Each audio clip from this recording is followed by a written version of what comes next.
se remettre à Voilà, c'est zéro. parti. Alors, bonjour à toutes et à tous. Peut-être certains d'entre vous m'entendent pour la troisième fois que je suis Thierry Kossielniak, le directeur du numérique du Conservatoire national des arts et métiers. J'ai le plaisir de faire la modération des 6 sessions de cet après-midi.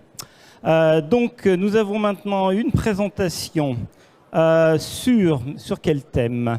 Sur transformer un e-learning en expérience multijoueur par Laurent Hanaud, qui est le PDG de la société Succubus. Pourquoi Succubus? Parce qu'initialement, on était une entreprise de jeux vidéo. D'accord, parce qu'il y a des copains qui se sont moqués de moi parce qu'il y avait Succubus dans la présentation. Oui, À toi. Tu peux moins adapter maintenant, on va changer de nom d'ailleurs. Après 22 ans. Bonjour à tous, merci d'être là. Je vais tenter un truc un petit peu compliqué aujourd'hui. Je vais essayer de vous donner des moyens pour rendre vos e-learning multijoueurs et donc plus engageants, normalement. Donc je vous remercie d'être indulgent. C'est pas facile. Le problème numéro 1, je pense qu'on sera tous d'accord, c'est l'engagement des apprenants. Ça, normalement, jusque-là, ça va.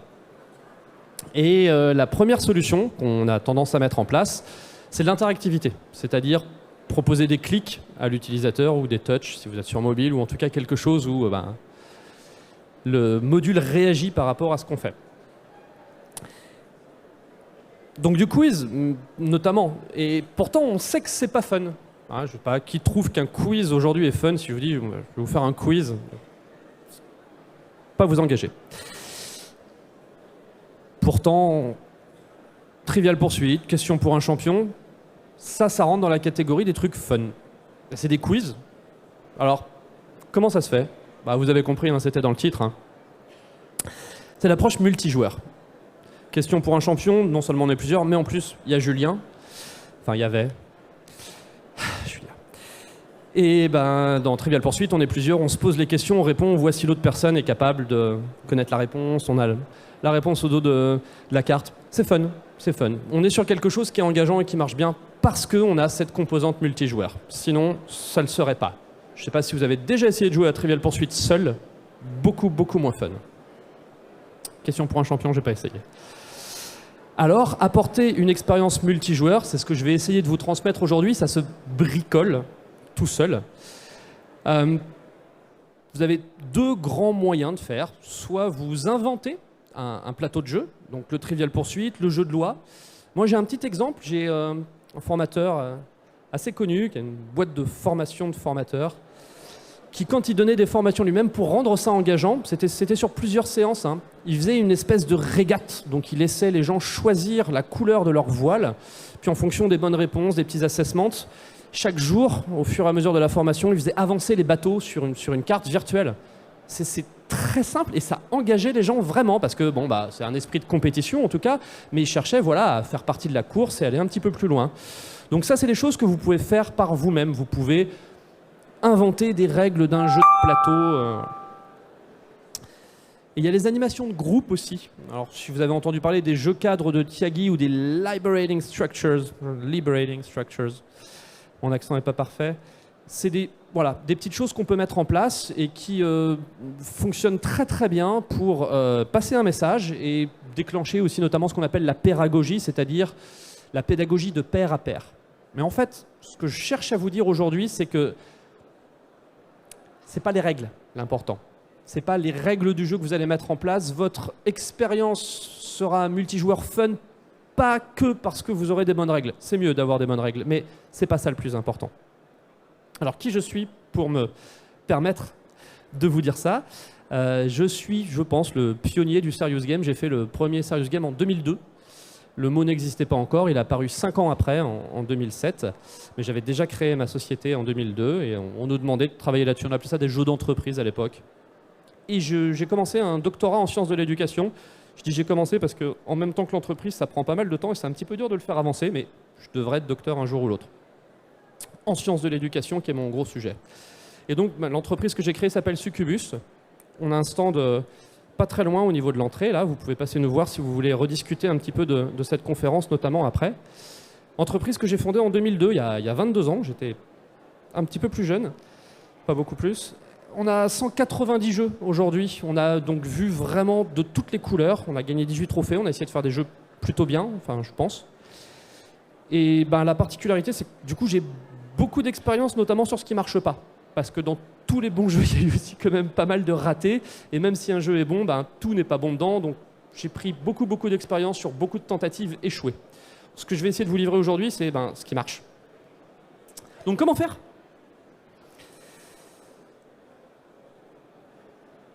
Je vais m'arrêter assez longtemps sur ce slide parce que je vais essayer de vous passer tout le contenu qu'il faut.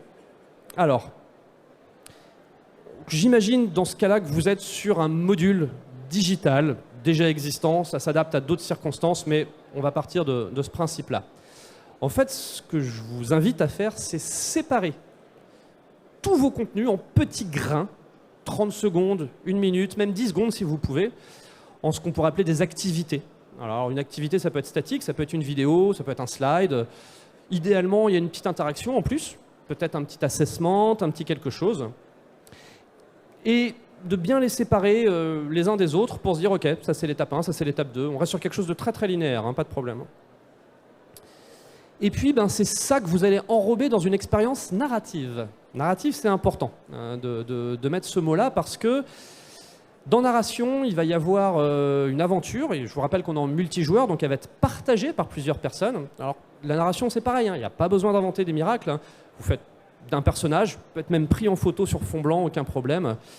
Une petite histoire pour dire, bah voilà, il est en train de vivre ça, ou vous êtes en train de vivre ça, ce personnage, c'est vous, ou ce personnage, c'est votre capitaine d'équipe, quelque chose comme ça, et vous allez faire vivre cette histoire. Et en fait, ça va devenir multijoueur à partir du moment où vous allez faire progresser tous vos apprenants ensemble. C'est-à-dire les mêmes contenus en même temps. On va voir que le en même temps, il peut vouloir dire plusieurs choses. Là, en fait, ce que vous venez de faire, c'est que vous venez de bloquer les gens qui allaient trop vite pour qu'ils attendent les gens qui allaient moins vite et pour qu'ils découvrent ensemble la suite de l'histoire. À partir de là, vous venez de les mettre dans un même groupe et vous venez de leur faire vivre la même histoire. Rien qu'avec ça, vous avez quelque chose de particulièrement efficace pour engager vos apprenants et les garder tout du long de la formation. En plus, si vous avez des petites règles de jeu où vous allez pouvoir récupérer une forme de scoring ou quelque chose comme ça et le montrer à tout le monde, là, vous avez tous les ingrédients qu'il vous faut. Je vais vous donner 2 exemples de ce qu'on fait nous. Alors, nous développons des serious games. Donc, nous avons des solutions très hautement graphiques avec beaucoup d'animations, beaucoup de règles de jeu, etc. Je suis désolé, j'ai pris des exemples de chez nous. Ce n'est pas forcément quelque chose qui est facile à réaliser par soi-même, mais en tout cas, ce sera parlant. Donc là, vous voyez une carte interactive. Ça, c'est un mock-up, mais c'est quelque chose qui tourne en live avec Louis, Alexandra et Caroline, qui sont 3 joueurs. C'est une carte d'Europe.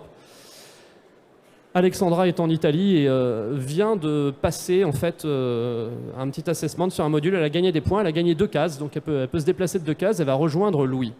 Et en fait, ce qui va se passer, c'est que Louis et Alexandra, ils vont se déplacer en Bretagne. Il y a une case challenge spéciale sur laquelle ils se sont décidés d'aller. Ils vont y arriver dans 2-3 tours et puis ils vont ensemble pouvoir collaborer pour répondre au challenge. Et en fait, on est juste sur un plateau de jeu où les gens peuvent choisir de se promener en Europe. Alors ça tombe bien, la thématique qui nous est demandée, c'est l'Europe. C'est pour parler notamment de l'évolution de l'Europe. Donc on a des tours de jeu. On voit l'Europe grandir, hein, qui a commencé dans les années, je ne sais plus, là, je vais dire des bêtises, 60, 50, 60, voilà, et qui s'est agrandi au fur et à mesure. Et donc on va voir tout ça dans le jeu. Les contenus pédagogiques, c'est on ne peut plus basique, c'est de l'e-learning.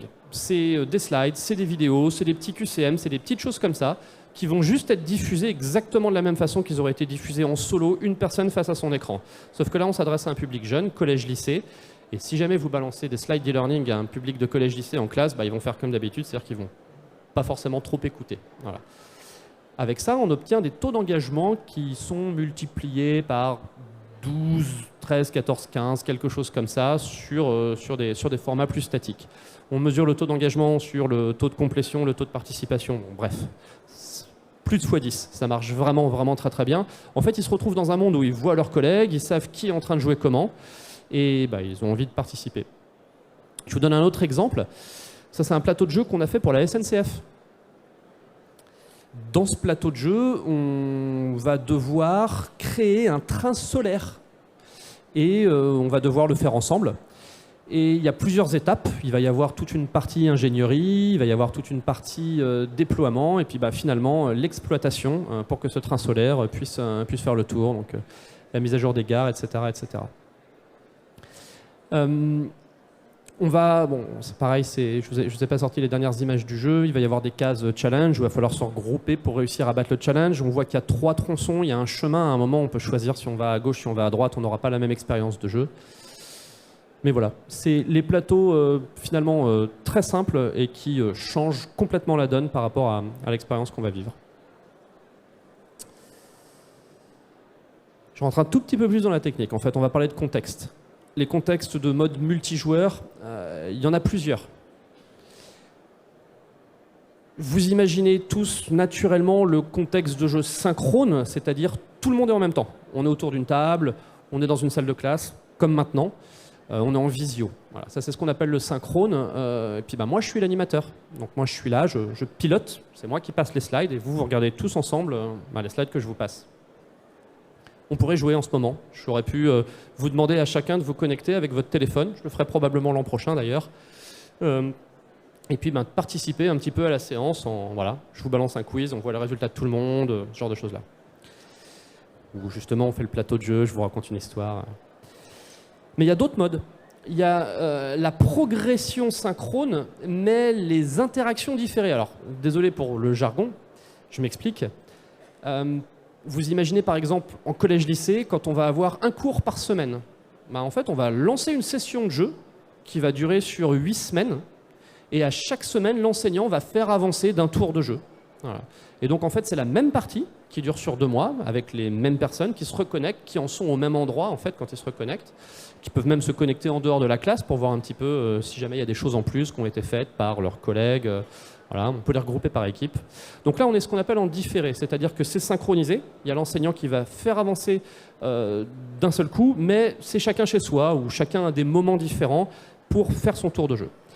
Et il y a un dernier mode, finalement, qui est le mode solo, mais on va l'utiliser le mode asynchrone. On va l'appeler le mode asynchrone plutôt que le mode solo. Alors là, le principe, c'est qu'en fait, vous pouvez faire la totalité du jeu ou de l'expérience de votre côté. Sauf que ce qu'on va faire, c'est qu'on va faire apparaître les fantômes des gens qui ont joué avant vous. Et donc, naturellement, vous allez être part d'un groupe. Et vous allez voir qu'au 5e tour, vous en êtes rendu là, mais les gens qui ont déjà fini la partie, mais quand eux, ils étaient au 5e tour, ils en étaient à cet endroit-là, ils étaient à cette case-là sur le plateau, ils étaient en train de faire ça. Donc on va revivre en fait une partie de l'expérience des autres joueurs. Donc ces 3 contextes-là sont très importants. Je vous invite évidemment, si jamais vous le bricolez par vous-même, à favoriser le premier, parce que les 2 suivants sont un petit peu plus compliqués quand on fait le rôle d'animateur. Les outils digitaux aident beaucoup pour ça. Donc voilà, c'est plus ou moins facile grâce à un outil digital et à un Game Master. On ne va plus parler d'animateur, on ne va plus parler de formateur, on ne va plus parler de sachant ou d'expert, on va parler de facilitateur, on va parler de quelqu'un qui s'occupe de faire que la formation soit un succès, de Learner Success Manager. Je ne sais pas si vous avez entendu ce mot-là. Il a du mal à percer parce qu'il est un peu long. Qu'est-ce que c'est qu'un Game Master? À quoi il sert? En fait, il va servir à 2 grandes choses. La première chose, c'est qu'il va paramétrer les contenus qui vont être donnés aux gens. Donc il va adapter les contenus au groupe, si c'est un groupe d'experts, si c'est un groupe de débutants, si c'est un groupe qui est là pour très longtemps ou au contraire très peu de temps, en synchrone, en asynchrone, etc. Votre expérience multijoueur doit s'adapter. Si vous prenez le même module et que vous le balancez à toutes les sauces de la même façon, il y a des contextes dans lesquels ça marchera moins bien. Donc avant toute chose, il faut préparer ces contenus, il faut adapter à l'expérience qui va être vécue. Ensuite, le Game Master, c'est le maître du temps. Donc c'est lui qui va décider quand est-ce qu'on passe au moment d'après. Alors, tout ça pour vous dire que c'était engageant, mais il y a un truc en plus qui est vraiment, vraiment, vraiment valable. C'est que ça va permettre de créer des moments de débrief. C'est-à-dire que puisque le Game Master est le maître du temps, il dit stop, on s'arrête, on ne va pas plus loin et on va discuter ensemble de ce qui vient se passer. Et même possiblement, on va zoomer sur un des participants pour dire toi, tu as fait ce choix-là, ou voilà, On a fait une petite mise en situation sous forme de QCM scénarisé, si on veut rester sur quelque chose de très très simple. Voilà, toi, tu as choisi de prendre l'extincteur et puis d'aller éteindre le feu tout seul. Voilà. Et donc, dans ton expérience, puisque c'était une mise en situation scénarisée, que s'est-il passé? Tu t'es fait bouffer par les flammes, c'était pas super. Il n'était pas pompier. Voilà. Donc, peut-être que l'exemple n'est pas bon et peut-être que c'était très bien, que c'était ce qu'il fallait faire, mais peu importe. Le principe, c'est de dire que le Game Master va pouvoir débriefer avec la totalité du groupe. Et donc, on va avoir possiblement les réponses des autres personnes qui disent « Ah non, non, moi, c'est ce que j'aurais fait aussi, alors pourquoi ?» Et donc, on va avoir cette fameuse pédagogie, vous allez entendre ce mot-là de plus en plus, la pédagogie de pair à pair, c'est-à-dire les élèves qui s'apprennent entre eux les contenus d'intérêt beaucoup mieux qu'avec toujours cette posture de formateur expert sachant qui est le détenteur du savoir et qui le donne à tout le monde. Donc, créer des expériences de groupe, en fait, c'est nécessaire si jamais vous voulez faire de la pédagogie. Vous n'allez pas avoir vos apprenants qui vont se retrouver à la machine à café. T'as vu sur le dernier e-learning, toi t'as fait ça, ouais moi j'ai fait ça. Ça marche pas. Ça marche si jamais ils sont en train de le faire et qu'ils sont en même temps, au même moment dans la progression. Et là, effectivement, ils peuvent en parler. Et bien évidemment, ce rôle-là, c'est un rôle d'animation. Alors c'est compliqué parce que c'est un nouveau métier en fait. Vous étiez concepteur, formateur, maintenant vous devenez un game master, animateur, c'est-à-dire que vous devez parler, animer, faire parler les gens. Vous n'avez plus le rôle de la personne qui répond à des questions qu'on lui pose ou qui descend du savoir. Vous voulez favoriser l'engagement de tous vos apprenants. Voilà, il faut monter en compétence sur ce savoir-faire d'animation qui est quelque chose d'assez nouveau. Et Julien, il est bon pour ça. Reviens, Julien. Ça va être la fin déjà. Vous connaissez Kahoot? Je vous ai parlé un petit peu de Kahoot en fait là, à travers tout ça. C'est différents modes qui existent. Et Kahoot, c'est super. Moi, ça m'a complètement bluffé il y a 10-15 ans, 2 ou 3 fois. Après, c'est plus bluffant, c'est super lassant. En fait, ce qui manque, il manque un plateau, il manque des mécaniques ludiques, il manque quelque chose de plus que la simple expérience que propose Kahoot. Les modes de Kahoot sont exceptionnels. Je veux dire, moi, je suis bluffé qu'ils aient réussi à faire ça à l'époque. Ils ont des années et des années d'avance sur tout le monde. Il y a quelque chose de mieux qui existe aujourd'hui. Vous avez déjà pas forcément besoin d'une plateforme digitale, mais en plus, ça va fonctionner dans différents cadres. Si vous voulez le faire vous-même, restez sur les modes synchrones. C'est facile. Vous n'avez pas besoin d'inventer des règles de jeu de folie. Si jamais vous voulez aller vers de la synchrone et vers du solo, je vous invite à du solo donc online ou du différé. Je vous invite à d'abord essayer de le faire une première fois en synchrone. Vous allez voir déjà à quel point ça génère de l'engagement et après vous serez plus aisément capable d'animer en asynchrone. C'est quelque chose d'un peu plus compliqué. Il y a des outils digitaux qui existent, pas les nôtres. Vous pouvez utiliser du Kahoot, du Klaxoon, du WooClap. Il y a plein de plateformes qui vont vous permettre d'accompagner cette chose-là. Si jamais vous voulez sur de la vraie gamification avec des vrais plateaux de jeu, une animation très spéciale, vous pouvez penser à nous. Merci beaucoup, Laurent. On a du temps pour quelques questions. Et pour chauffer un peu la salle, on va faire un selfie, parce que j'ai oublié de le faire tout à l'heure. Allez, c'est parti. Allez, levez les mains tous. Regardez-nous bien, là. La salle est complète en plus, comble. Donc il faudra que je fasse un petit feedback aux organisateurs. Il manque des rangs, il manque des chaises, clairement. Alors, des questions, levez bien la main que je puisse passer le micro.